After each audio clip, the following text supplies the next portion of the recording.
Buenos días, jóvenes. Espero que estén todos bien. Vamos a continuar con nuestro complemento de los lípidos. En la sesión anterior vimos que los lípidos están clasificados de dos maneras. Los ácidos grasos, que van a tener siempre un ácido carboxílico de cadena larga y par, y los esteroides, que van a tener un núcleo esteroidal. También una diferencia entre estos dos tipos de lípidos es que todos los que se derivan de los ácidos grasos los vamos a poder hidrolizar. Entonces, ya vimos entre los ácidos grasos las características y las funciones en forma general de los lípidos que se derivan de los ácidos grasos. Entre ellos teníamos las ceras, los triacilgliceroles, los triglicéridos y los esfingolípidos. Aquí en la pizarra miran ustedes tres diferentes estructuras, las cuales tienen en común, todas tienen en común un ácido graso. En este caso, los ácidos grasos van a ser estos. Aquí vemos y aquí vemos este. Entonces, en los tres casos siempre va a estar presente por lo menos un ácido graso. Van a ser los triglicéridos, los glicerofosfolípidos, que se diferencian de los triglicéridos porque tienen el grupo fosfato y un aminoalcohol. En cambio, en los triglicéridos, una molécula de glicerina y 3 ácidos grasos. En el caso de los esfingolípidos, va a haber ya no va a estar la glicerina como base, sino que la esfingosina. La esfingosina es un alcohol de cadena muy larga que reacciona con un ácido graso y nos forma un enlace amido, sería una grasa. Y aparte de eso, que tiene el grupo fosfato y un amino alcohol. Los tres, estos tipos de lípidos, los tres tienen mucha importancia a nivel de nuestro organismo. Entonces, de los que nos faltaba hablar eran los esfingolípidos, que son muy importantes porque recubren las vainas de mielina de los tejidos cerebrales, etc. Es importante mencionar que cuando estos esfingolípidos se van deteriorando y ya no están presentes en las vainas de mielina, puede provocar como atrofia muscular, porque se van debilitando los músculos y también la vista. Y a medida que se va deteriorando los esfingolípidos en las vainas, entonces puede provocar mayores problemas. Entonces, como ven, tanto los esfingolípidos, hablamos de los fosfolípidos, que tenían que estar presentes cuando se está formando el bebé y va a nacer, para que no le falte, no tenga ninguna dificultad respiratoria. Entonces, eso sería en cuanto a estos tres tipos de lípidos, que son muy parecidos en su estructura, pero tienen diferencias. Ahora, el último de los ácidos grasos que les mencioné eran las prostaglandinas.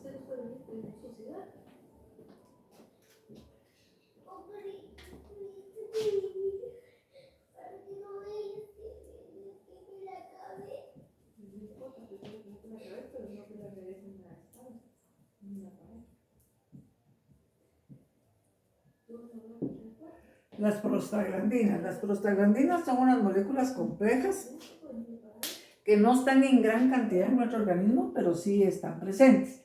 Estas se derivan del ácido araquidónico.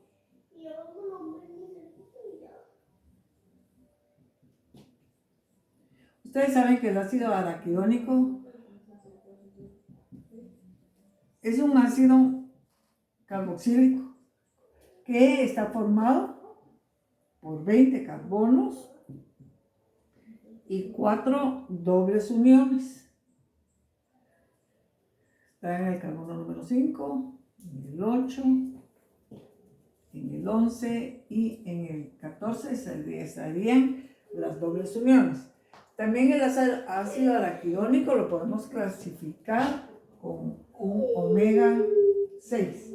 Vamos a poner la estructura del ácido araquidónico.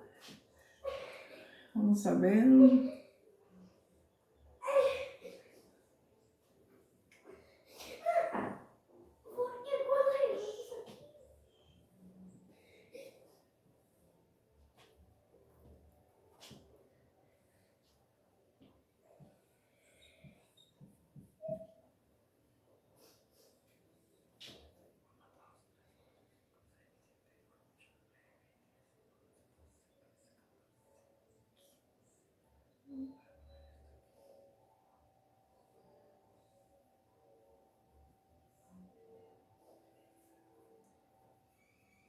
Vamos a poner más. Vamos a ver, 1, 2,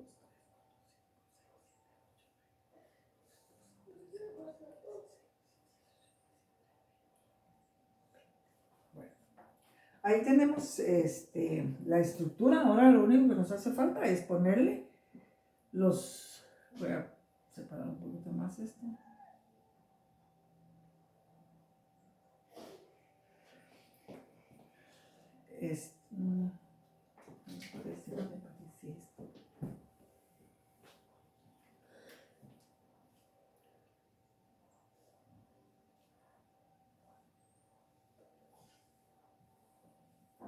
Así. Vamos a ver, 1, 2, 3, 4, 5, 6, 7, 8, 9, 10 y 20. Entonces tenemos 20 carbonos, 4 dobles enlaces. El primero empieza en el carbono número 5. Entonces vamos a ponerlas. Este va a ser el 1, 2, 3, 4, 5, 6, 7, 8. ¿Sabes? Sería 5, 6, 7, 8, 9, 10, 11, 12, 13, 14, creo que es. 1, 2, 3. Vamos a ver. Y sería el 1, 2, 3, 4. Entonces, este está mal. Sería 5, 6, 7, 8.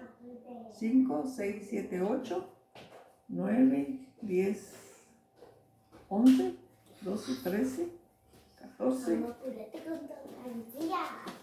14. Y tenemos nuestros cuatro enlaces, según en el carbono número 5, en el carbono número 8, en el carbono número 11 y en el carbono número 14.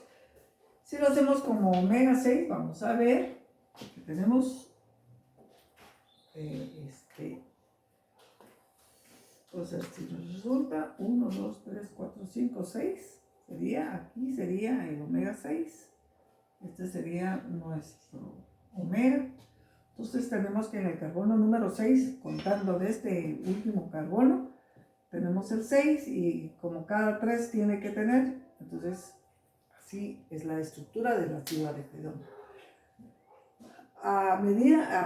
Derivados de este ácido araquidónico, cuando funciona en el organismo, se forman las prostaglandinas. Las prostaglandinas hay de diferente clase y cada una de ellas va a tener una función específica. Estas prostaglandinas son importantes porque son como indicadores,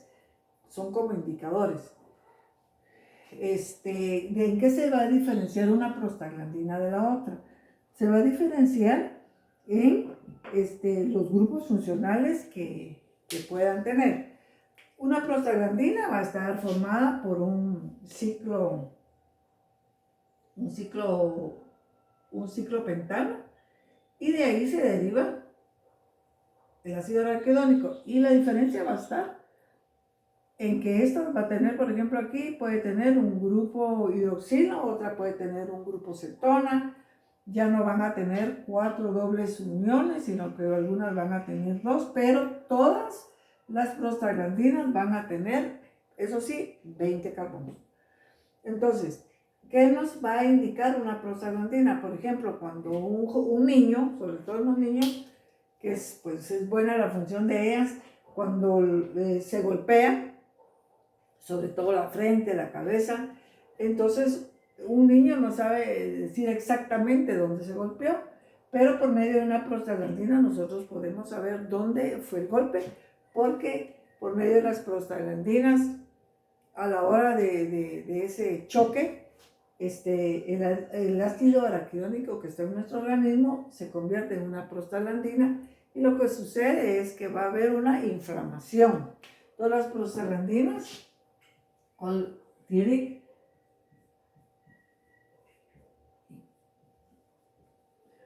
producen una inflamación, producen dolor, pueden producir fiebre. Entonces uno inmediatamente sabe dónde fue el golpe, incluso la coloración que se pone en la piel.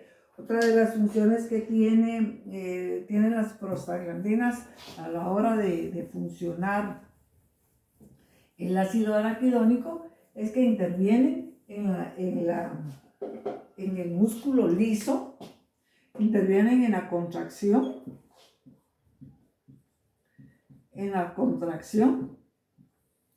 del músculo liso, en el músculo liso del útero, a la hora de estarse produciendo el parto. Aparte de eso, tiene que ver en el ciclo menstrual. Ustedes, mujeres, ¿verdad? Ya saben por algún malestar cuándo es que van a tener ustedes su ciclo menstrual. Aparte de eso, las prostaglandinas pueden subir o bajar la presión arterial. También son los indicadores del sueño, cuándo dormir y cuándo despertar. Entonces, como ven, las prostaglandinas tienen una función importante en nuestro organismo. Ahora bien, el ácido araquidónico, cuando va a haber por ejemplo, entra en acción y hay un dolor, esta función se ve inhibida por medio de ciertos medicamentos, que en general, estos medicamentos, vamos a poner aquí medicamentos, eso todo lo van a ver ustedes en su bioquímica, estos medicamentos que en general se les llama AINES.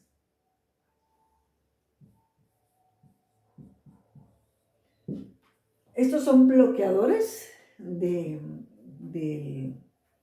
dolor, de la fiebre, como por ejemplo la aspirina, que es un analgésico, del ibuprofeno, que es analgésico y es desinflamatorio, y de todos esos analgésicos que están a la venta.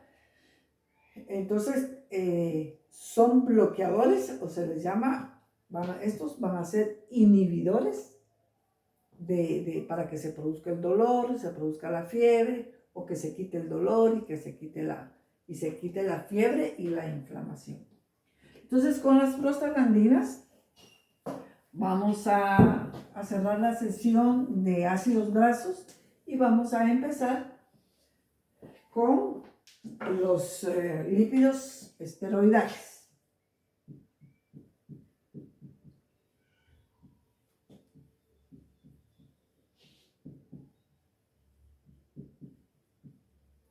Entre los lípidos esteroidales, uno de los más importantes es el colesterol.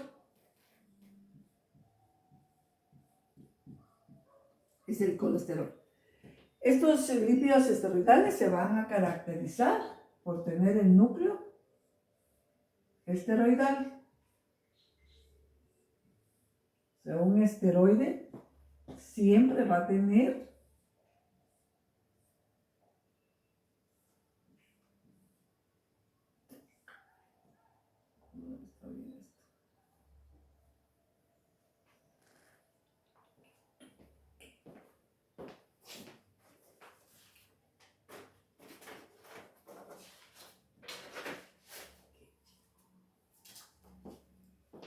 espérenme.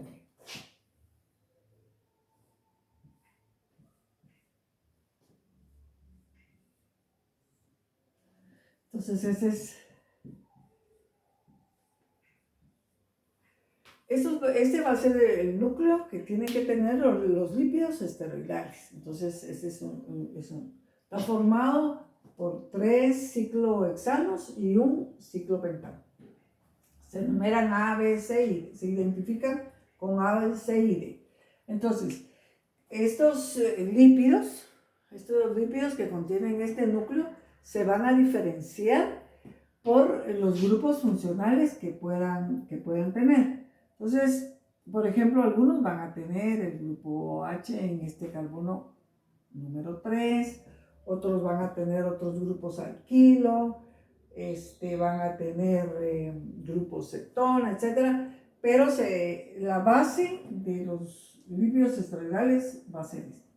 En el caso del colesterol, va a tener este núcleo con un grupo hidroxilo en el carbono número 3, tiene un doble enlace aquí, y aquí va a tener un grupo alquilo.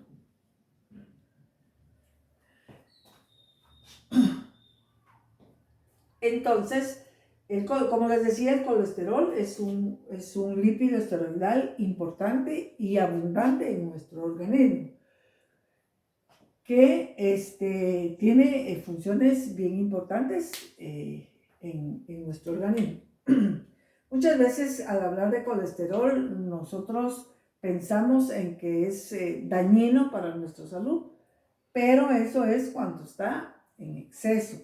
Pero él tiene importantes funciones, como por ejemplo, está presente en las membranas y tejidos celulares, está presente y es precursor de la vitamina D por estar presente en la piel, y entonces es precursor de la vitamina D.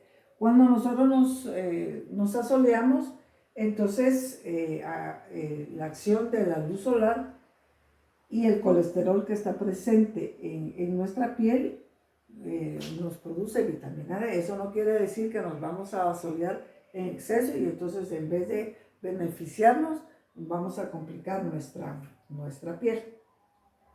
También el colesterol es precursor de las sales biliares. En el caso de las sales biliares, cuando el colesterol está en abundancia o se acumula, vamos a poner si se acumula. Si se acumula, entonces se va a producir, se va solidificando y se forman los cálculos. Ustedes tal vez habrán oído que son como piedrecitas que se van formando y en un momento dado taponea los conductos, y entonces hay necesidad, si no se desintegran, hay necesidad de una operación para poder sacarle esas solidificaciones que tenemos, que es por la acumulación de colesterol. En el caso de que ya haya mucha acumulación y ya se produzca taponamiento de los conductos, las personas se van poniendo amarillas. Porque entonces ya se va acumulando la bilis en la vesícula biliar y entonces se va tornando la piel de un color amarillo.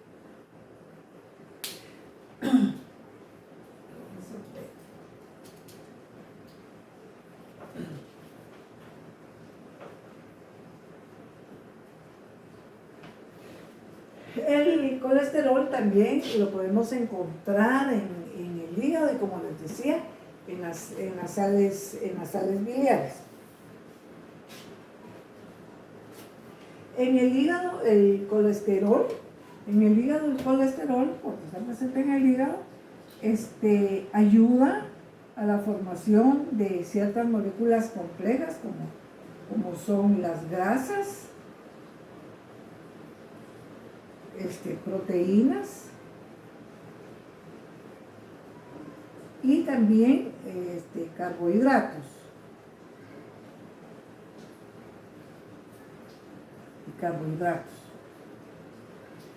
Al colesterol se le relaciona mucho con las grasas saturadas. Por eso es necesario que evitemos el consumo de grasas saturadas para que no haya una acumulación de grasas y provoque endurecimiento de las arterias o de las venas, y entonces el flujo sanguíneo no funciona como debe de ser. Entonces ahí ya es cuando uno dice que el colesterol es malo para la salud. ¿Por qué? Porque va engrosando, poniendo duras, por decir así, nuestras arterias, y entonces ya van a haber problemas cardiovasculares, incluso puede haber un infarto al miocardio. Nosotros le decimos comúnmente un paro cardíaco.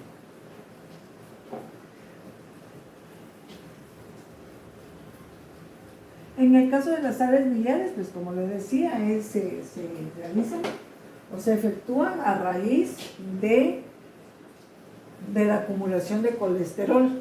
Y entonces, pero que también las sales biliares pues tienen una función especial, que es la de ayudar a eliminar el colesterol que tenemos en grandes cantidades o se van acumulando en nuestro organismo.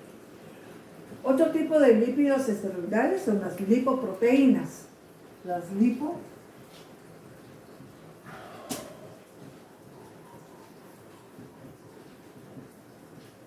lipoproteínas.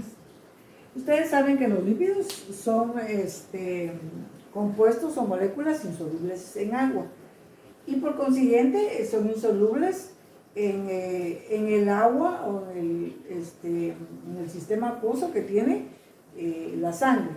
Por consiguiente, no podría disolver esos lípidos. Entonces, ahí viene la unión, por eso se llaman lipoproteínas. Se unen, por ejemplo, los fosfolípidos con una proteína, y entonces eso lo hace más soluble y poder funcionar de mejor manera. Estas lipoproteínas hay de diferentes clases, dependiendo de la densidad de cada una de estas moléculas complejas. Las lipoproteínas son entonces moléculas de transporte que van jalando, por decir así, a los lípidos para que puedan ser absorbidos en nuestro organismo y actuar de mejor manera. Las lipoproteínas también, como les decía, hay de diferentes clases, dependiendo de la densidad que tenga cada una de estas moléculas. Hay lipoproteínas que se llaman kilomicrones,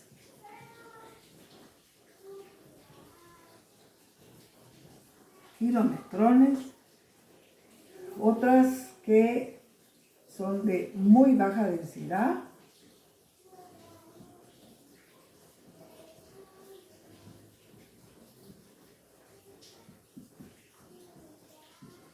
de muy baja densidad, de baja densidad,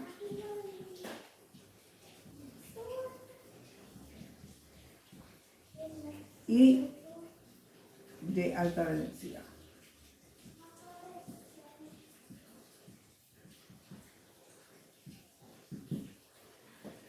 Los kilomicrones tienen la función de transportar al colesterol, o perdón, a los triglicéridos para el hígado, para poderlo procesar y eliminar. Estas de muy baja densidad también, son transportadoras de algún tipo de lípidos.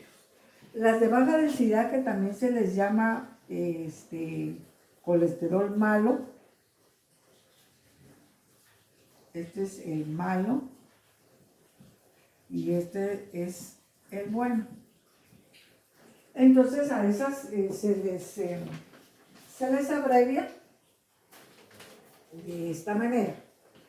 Lipoproteínas de baja densidad serían esta BLDL,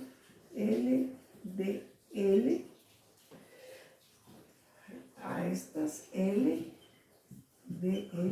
y estas HDL.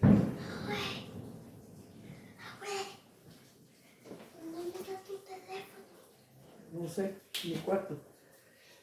Muy baja densidad, pero las más importantes de estas lipoproteínas son las que se les llama buenas, porque estas ayudan a transportar el colesterol y lo llevan al hígado, ahí se procesa y ya se puede eliminar por medio de las sales biliares. Y las de baja densidad lo que hacen es acumular el colesterol, en vez de transportarlo al hígado donde se puede procesar, se acumula en ciertos tejidos e incluso en las arterias, y es donde ya produce consecuencias en el sistema cardiovascular, y se van depositando ciertas placas que se llaman ateromas. Los ateromas, que son unas placas que van endureciendo los vasos sanguíneos, y entonces al ya no haber fluidez del torrente sanguíneo, entonces se puede formar, como les decía, problemas cardiovasculares y también algún infarto al miocardio.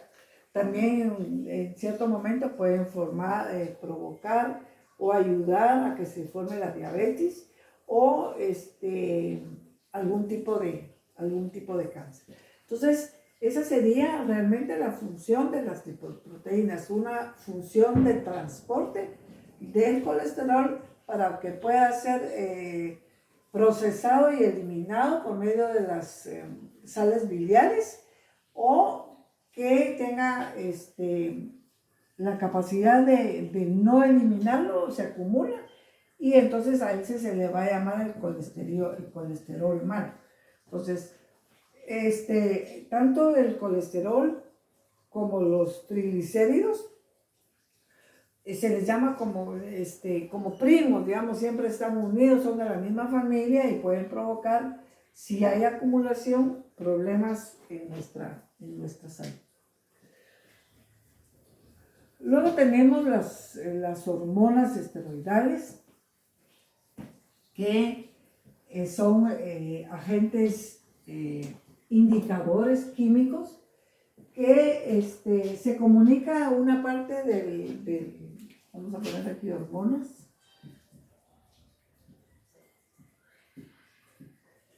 las hormonas esteroidales.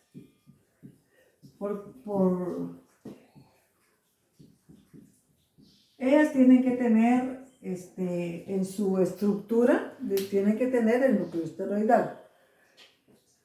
¿Por qué son importantes estas hormonas? Como les decía, son indicadores químicos que se comunican una parte del cuerpo con otra parte del cuerpo. Las hormonas esteroidales son las hormonas de carácter sexual que va a definir las características de los varones y las características de las mujeres. En este tipo de hormonas se han sintetizado algunas y que se le llama hormonas esteroidales sintéticas, o sea, los anabólicos, que los deportistas, sobre todo los fisicoculturistas,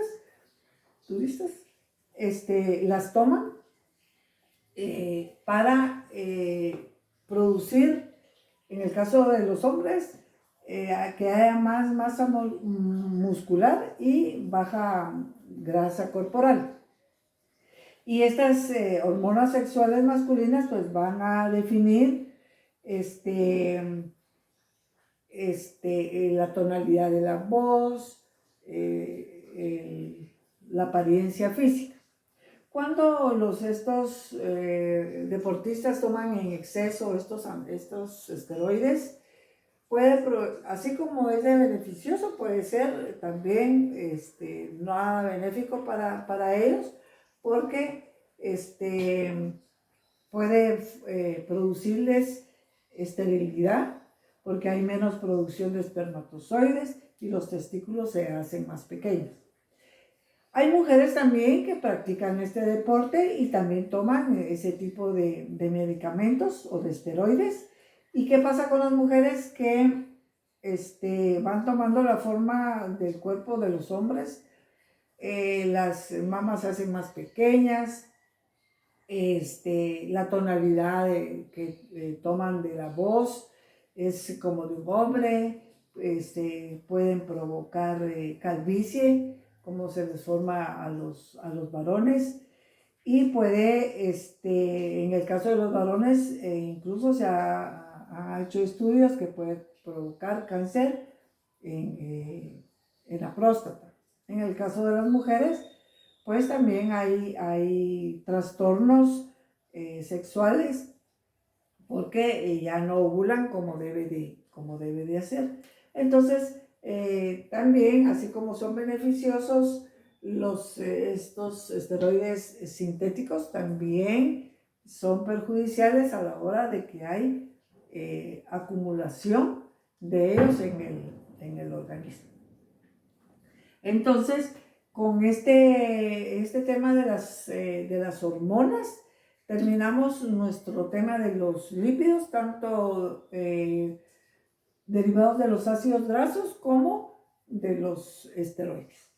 Entonces, con eso terminamos y yo les pido que cualquier duda que tengan, pues la hagan ver, si quedó algo no muy claro, que lo consulten y estoy a la orden para poderles resolver cualquier duda que tengan.